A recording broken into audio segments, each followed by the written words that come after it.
ଆଜିର ଗ୍ରାମର କ୍ଲାସରେ ସ୍ୱାଗତ କରୁଛି ପିଲାମାନେ। ଆସ ଆଜି ଆମେ ଅ ପ୍ରଥମ ଅକ୍ଷର ଲଗାଇ ଯେତିକି ରୂଢ଼ି ପ୍ରୟୋଗ ଅଛି ତାକୁ ଜାଣିବା। ନମ୍ବର 1 ଅନୁଗ୍ରହର ପାତ୍ର। ଅନୁଗ୍ରହର ପାତ୍ର ଅର୍ଥ ଦୟାର ପାତ୍ର। ଅରଣ୍ୟ ରୋଦନ କହିଲେ ବୃଥା ଚେଷ୍ଟା। ଅଣ୍ଟା ଭାଙ୍ଗିବା ଅର୍ଥ ନିଃସହାୟ ବୋଧ କରିବା।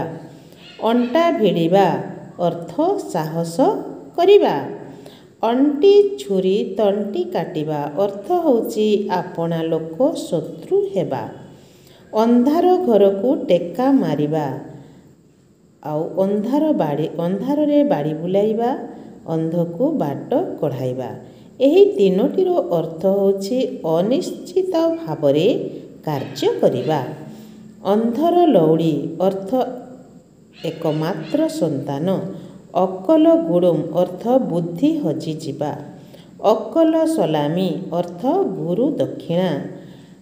ଅକଷ ରଖିବା ବା ଅହନ୍ତା ରଖିବା ଅର୍ଥ ହେଉଛି ପ୍ରତିହିଂସା ପରାୟଣ ହେବା।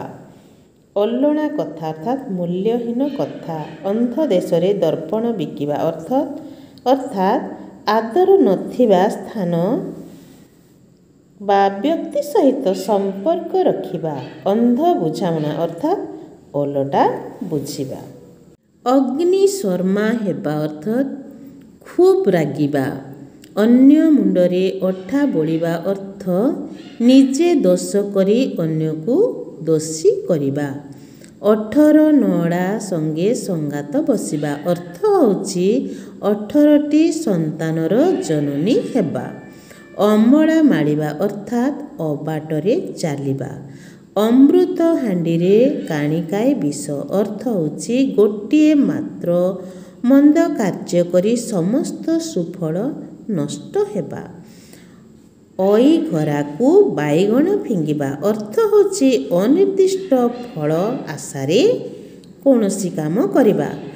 ଅପାଳକ ରାଜ୍ୟକୁ ବିଜୁଳି ଲକ୍ଷେ ଟଙ୍କା ଅର୍ଥ ହେଉଛି କ୍ଷୀଣ ଆଶାର ସଞ୍ଚାର। ଅଗମୂଳ ନଥିବା ଅର୍ଥାତ୍ ଠିକ୍ ଠିକଣା ନଥିବା।